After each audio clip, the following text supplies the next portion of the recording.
We were able to carry out a thorough investigation of what led to that, and I still have a copy of the report of the investigation, and we wanted to plan to do a comprehensive safety audit of the place, and they said the management has gone to China, that we should wait.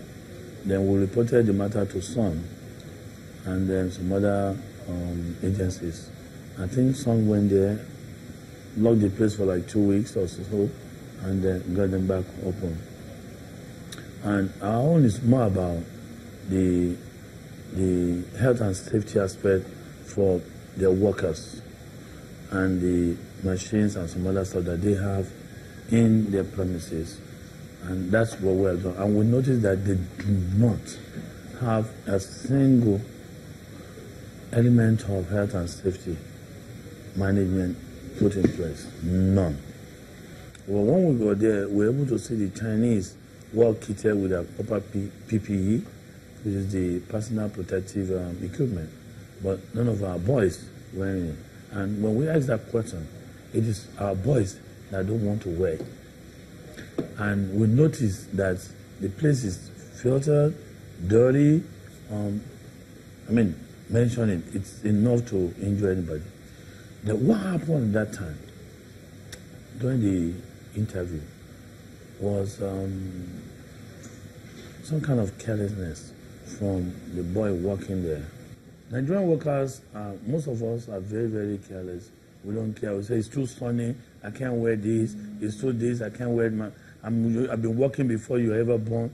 It's a mindset that needs to be changed. And when Chinese man says that, it's like, okay, don't worry. I know that you're doing your job. But they need to enforce it or sign that, look, if you don't use it, you will be fired. Because it is mandatory and it's a regulation. So that's where they are having their own lacking on. So, and if an employee knows that it's a fact that he can be punished, he can be fired, something can happen to him, that it can lead to death, he should be able to say, look, you know what, I got family at home that I need to reach out to at the end of the day, so I need to protect myself. But they don't like, because they say the place is too hot, and the heat that comes out from that place is very, very hot, and instead of them to wear the protective one, they rather wear like 3 or 4 shirts. And no matter what that shirt is, it's not equipped for that kind of hot steam that was coming out from that place. We had a meeting with Sun, and we're about to do that again, that any company that wants to register in Nigeria, we include this, to go to CAC, they need to let them know that they need to come to us and be cleared of their health and safety, be given an information what and what we want them to put in place, especially if you establish in Lagos State.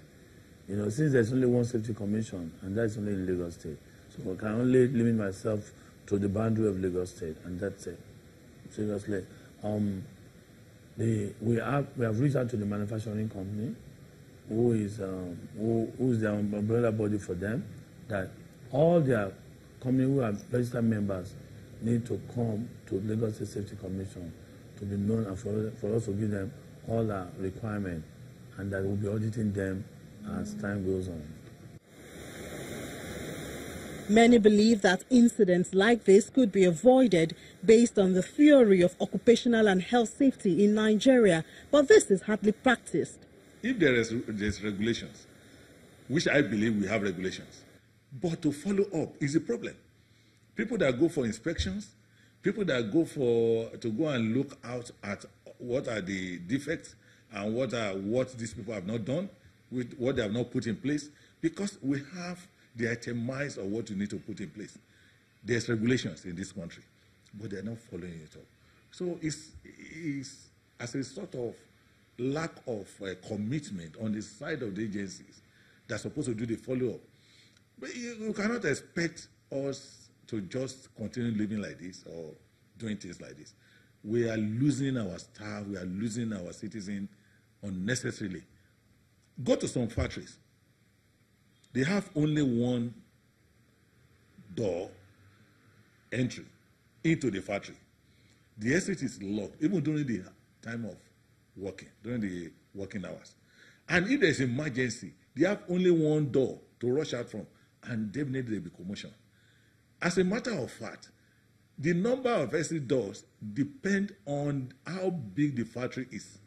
It's not just about one exit or two exits. You must be able to have enough exit doors, and then the size of the door must be wide enough that people can run out or go out easily, walk out when there's emergency.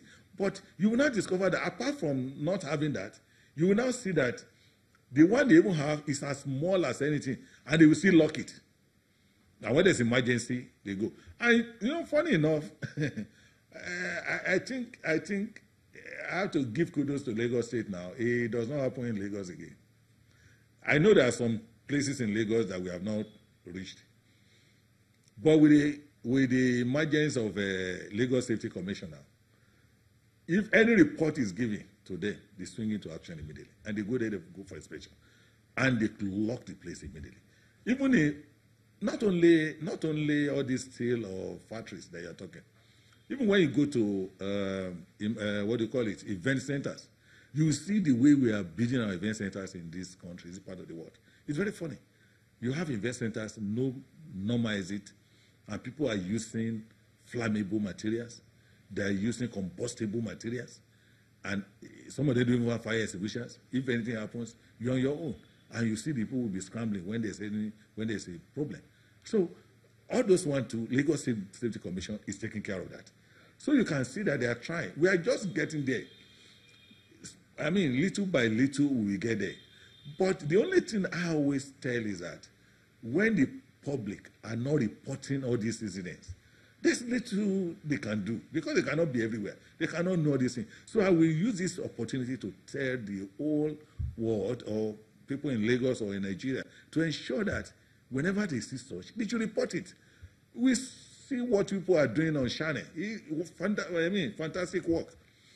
This is your eyewitness. They can take picture, send it to us. Immediately we see it on air, we go there because we watch. We always watch your program. We listen. All your eyewitness, we take record. So immediately we see such, we take action. So we still need more information to come. I'm saying it because I'm also one of the consultants to Lagos State Safety Commission. So, and we are doing our best. The governor in Lagos State is trying his best to give us the power to ensure that things are done properly in Lagos.